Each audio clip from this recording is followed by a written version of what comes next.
All right, so we're going to take a look at the 5.3, 5.4 homework using the power rule, and then tangent line approximations and tangent line and normal line equations.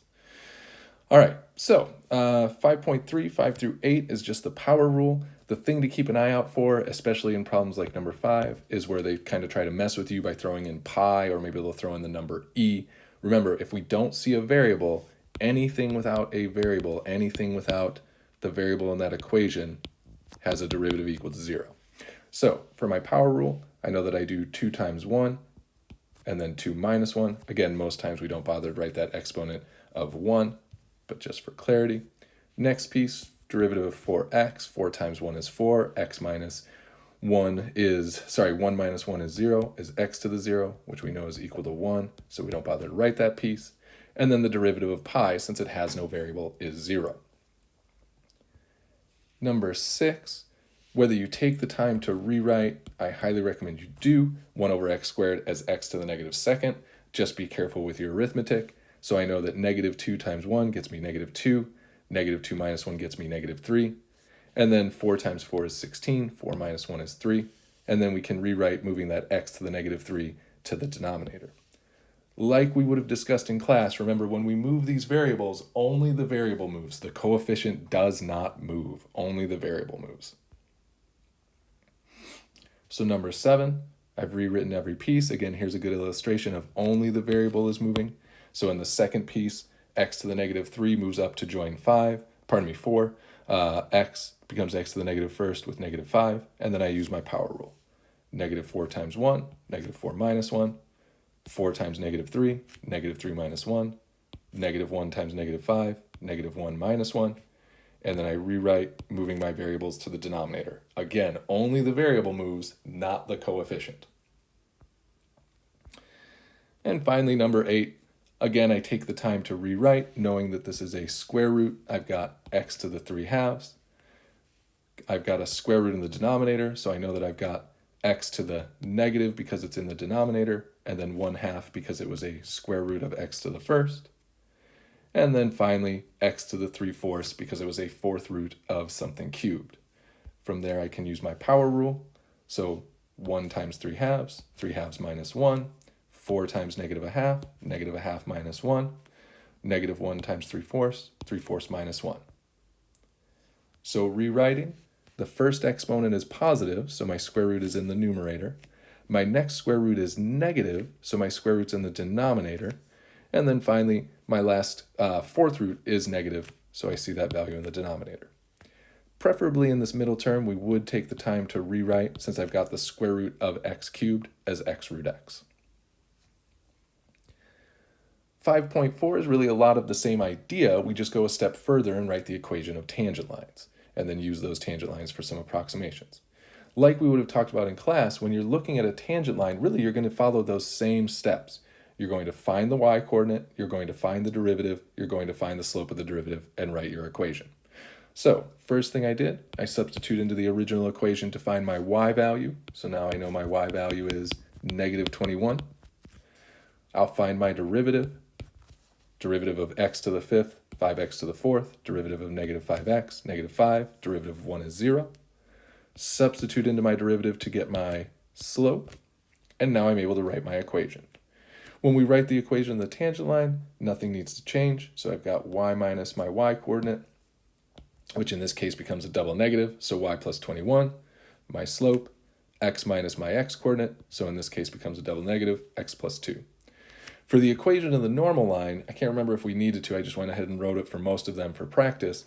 I simply flip and take the opposite sign of my slope. Nothing else changes. The y-coordinate doesn't change, the x-coordinate doesn't change. So number 2, again, substitute into the original to get your y-coordinate.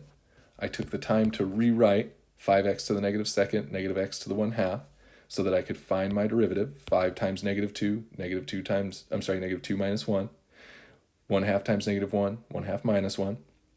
Since we are actually going to substitute in, I highly recommend rewriting, so I get negative 10 over x cubed minus 1 over 2 root x. Substitute into my derivative, and now I have my slope.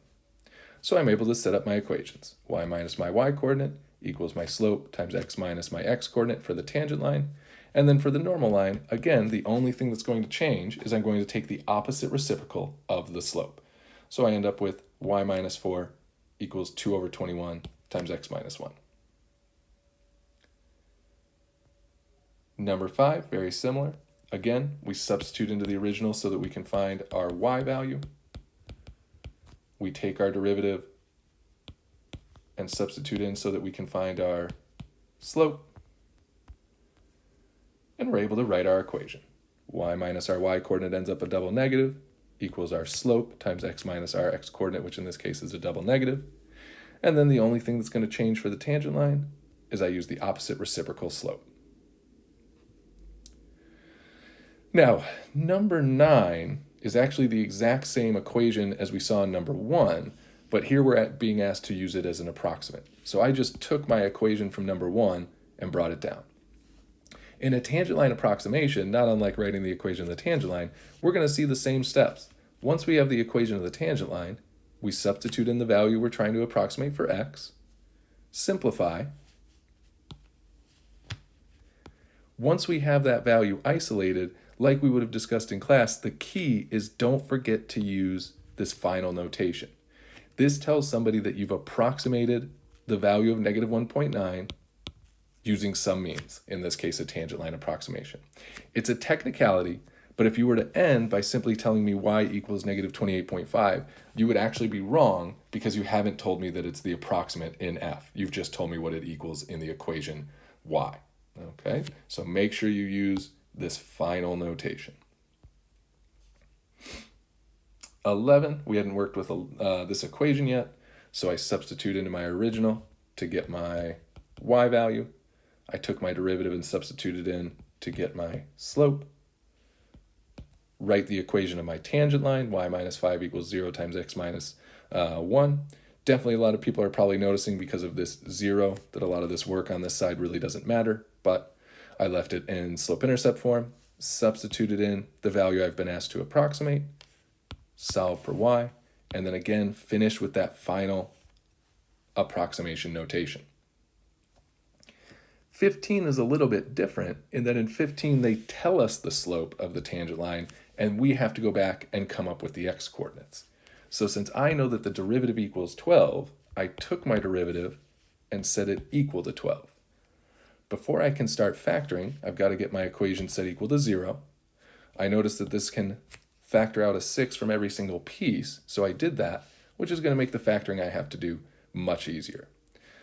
X squared minus 3x minus 4, what factors multiply to negative 4 but add to negative 3? X minus 4 and x plus 1. So that tells me that there's two cases where the tangent has a slope of 12 when x equals 4 and when x equals negative 1. And so now I redo the steps that I'm used to. I plug into the original to get my y value. I just have to do it twice. And that was the last piece I needed since I already knew my slope was 12. In case 1, I knew my x-coordinate was 4. In case 2, my x-coordinate was 1. And so I'm able to write my tangent lines. All right, so we're going to see the power rule basically from here on out through the rest of the school year. You're even going to see it at this time next year when you're working in your AP class. It's not going away. Fortunately, it's pretty straightforward, but we're going to continue to build on it in further chapters. Hope this helped.